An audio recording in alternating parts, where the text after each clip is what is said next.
The rain hadn't stopped for 3 days, but that wasn't why Emma was crying. She sat on the cold concrete steps outside the shuttered grocery store, her threadbare jacket doing little against the October chill that swept through downtown Seattle. At 23, she'd imagined her life would look different: college degree, stable job, maybe even a small apartment with a window that caught the morning sun. Instead, she had a backpack containing everything she owned, $4.67 in her pocket, and tears that wouldn't stop falling no matter how many times she wiped them away. The eviction notice had come 2 weeks ago. The temp agency had called yesterday to say they had no more shifts. And this morning, she'd discovered someone had stolen her phone while she dozed off at the bus station. It wasn't just one thing that broke her, it was the accumulation of 1,000 small disasters, each one chipping away at her resolve until there was nothing left but this moment, sitting in the rain, wondering how she'd become invisible to the world rushing past. People walked by with their umbrellas and their purpose, their eyes sliding past her as if she were part of the architecture. Emma understood. She'd done the same thing once, back when she had somewhere to go and someone to be. Back before her mother's medical bills had consumed every penny of their savings, before the cancer had won anyway, before Emma had learned that the safety net everyone talked about had holes big enough to fall through and disappear. "Excuse me," a voice said, and Emma looked up to find a man standing in front of her, seemingly unbothered by the rain soaking through his expensive-looking coat. He was perhaps in his mid-50s, with silver threading through his dark hair and eyes that held an unusual kindness. "I don't mean to intrude, but you look like you could use this more than me." He held out a paper cup of coffee, steam rising from the lid. Emma's first instinct was to refuse, pride was sometimes all she had left. But the coffee smelled like warmth and comfort, and her hands were so cold they ached. She took it, mumbling a thanks, expecting him to leave. They always left. Instead, he sat down beside her on the wet steps, apparently unconcerned about his tailored pants. "Mind if I join you for a moment?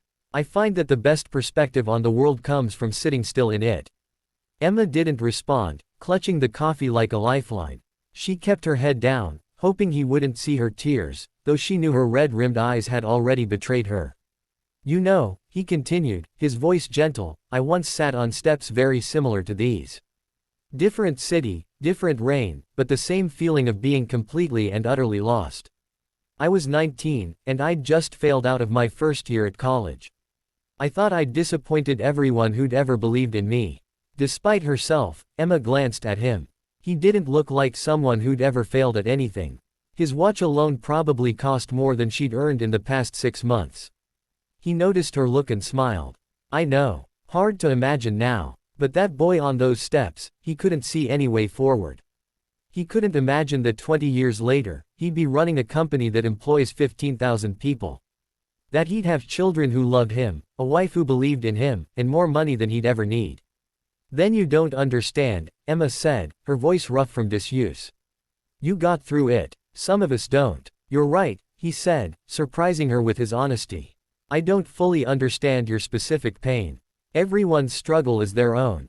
But I do understand what it feels like to believe you're at the end of your story when you're actually just in the middle of a very difficult chapter." Emma wanted to argue, to tell him that her situation was different, that his success story didn't apply to people like her. But she was too tired for anger.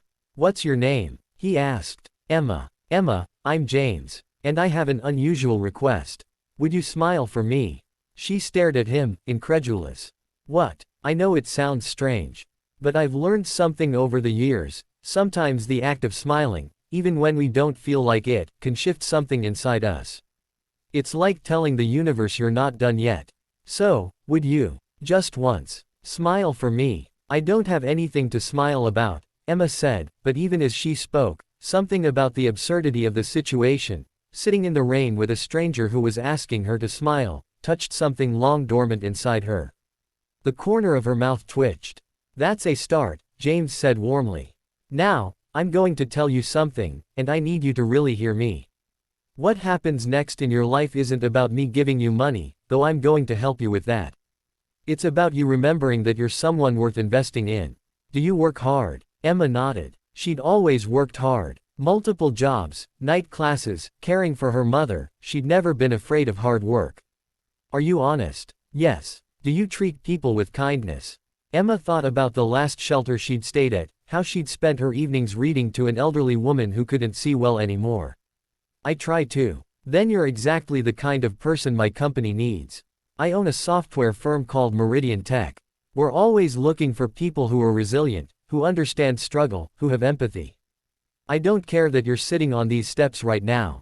I care that you're still here, still fighting, even when it feels impossible. Emma's heart began to pound.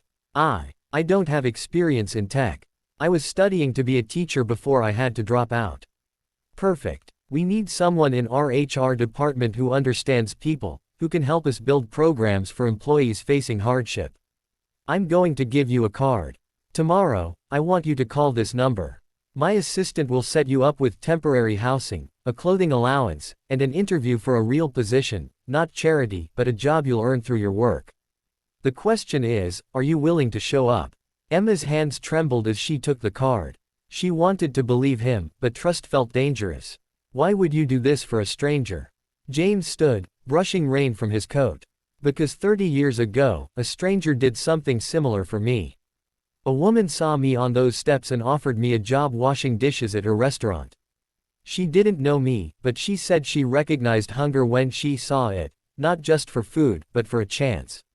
She told me that when I made it, I should pay it forward. I've been paying it forward ever since. Tears spilled down Emma's cheeks again, but these were different. I don't know what to say. Say you'll call tomorrow. Say you'll give yourself permission to accept help. And say you'll remember this moment the next time you see someone sitting on cold steps in the rain. He paused, his expression serious. One more thing, Emma. Smile for me. A real one this time. And Emma did. It felt strange at first, her facial muscles unaccustomed to the expression after so many weeks of grief. But then something remarkable happened, the smile began to feel real. It spread through her chest like warmth, like possibility, like the first ray of sunshine after an endless storm. There it is, James said softly. Hold on to that feeling. Your story isn't over, Emma. It's just beginning. As he walked away, Emma sat on those steps for a long time, coffee warming her hands, card safely tucked in her pocket, and for the first time in months, she let herself hope. She thought about calling tomorrow, about showing up, about the chance to rebuild her life brick by brick. But more than that, she thought about the kind of person she wanted to be, someone who would one day sit beside a stranger on cold steps and offer them more than money. She'd offer them what James had given her, the reminder that they were seen, that they mattered, that their story deserved to continue. The rain finally began to ease, and Emma stood up. She had a phone call to make tomorrow, but first, she had tonight to get through. Somehow, that felt possible now. She squared her shoulders, took a deep breath, and smiled again, this time, just for herself.